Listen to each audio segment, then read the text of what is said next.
Our next speaker, Richard Baranick, has been a part of the OER movement since its inception. His Connections platform, which is administered through Rice University, is certainly one of the profound and important such resources on understanding how OERs have been used to date.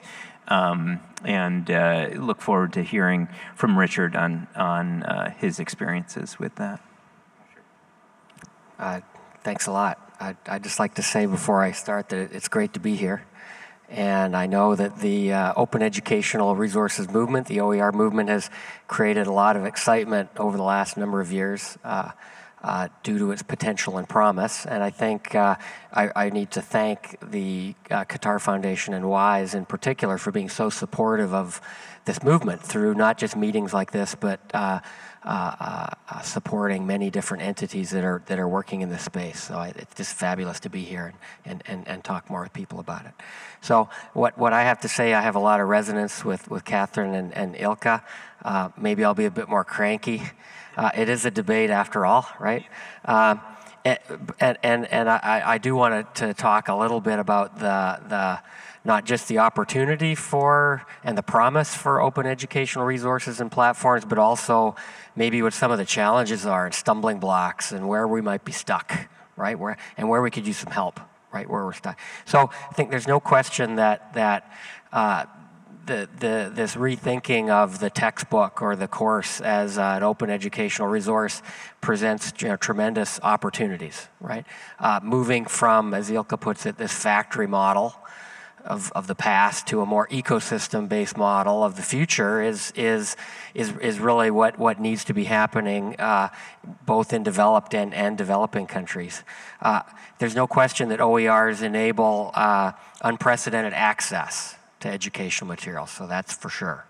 There's also no question, as you talked about in your introductory remarks, that the fact that OER is remixable, mashable, changeable, will enable every instructor to make the perfect book for their course, right? But really customizing it to the local context, which is really what we need to be doing. And in contrast that to the off-the-rack learning that we have so much of today, just selecting a book off a shelf.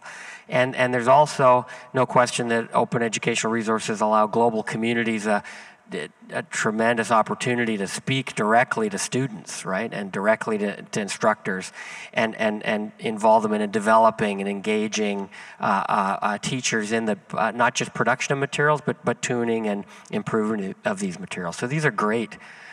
These are great opportunities, and it sounds great. I think everybody's probably excited about it.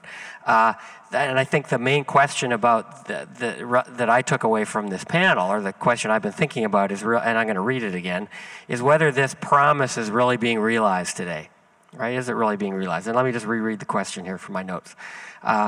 Namely, can online platforms really provide a means for building a knowledge base, right? A real sustainable knowledge base, or rather, do they simply facilitate relatively uncoordinated exchange of ideas? And my answer to this or question is yes and yes, right? So I think that yes, that these online platforms promise the opportunity to build a globally distributed knowledge base that connects people and ideas, but I think also today they're really only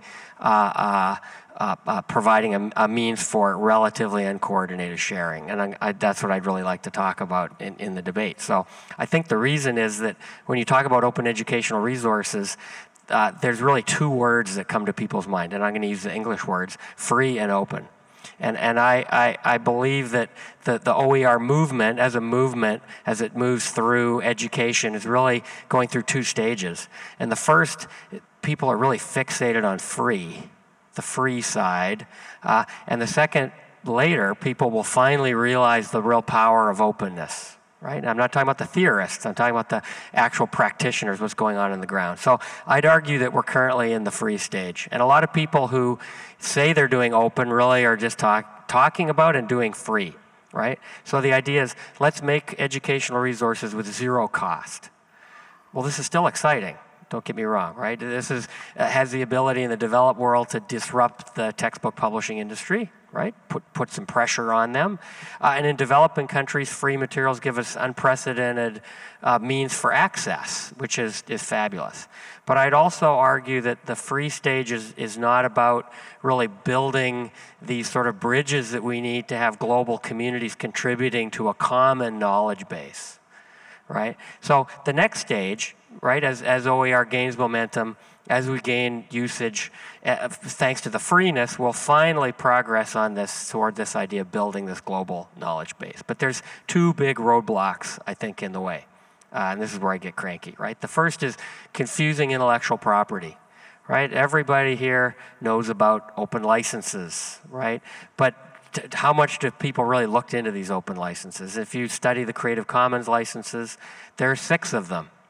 They're virtually incompatible with each other. And I think this is one of the problems, I think, of incompatibility. The second is simple technological incompatibility, that we don't have there's no kind of standardization around how we should share educational materials. There's 60 or 600 different platforms, and with this large number of incompatible platforms, it's not possible to share across them. It's not even possible to search across them very effectively. And I think that this creates basically barriers that make it difficult to create a thriving ecosystem, right? So the thing that I'm arguing is that we're going to get there, right? But somehow there's a lack of, and I'd be the last person to talk about standardization, but there has to be some move towards de facto standardization of people agreeing to work with similar technologies, similar intellectual property, so that we can have a common substrate on which to build open educational resources. And I come back to this later, but I just compare the world like the internet before HTML, right? HTML came along, common standard, the web exploded. Right? GPL for intellectual property with Linux. That's one of the things that helped it explode. So I'm very hopeful that we're going to move towards a world where we can truly develop this common knowledge base, but I think we're not going to get there until we stop talking about just free and move on to talking about open as well as free.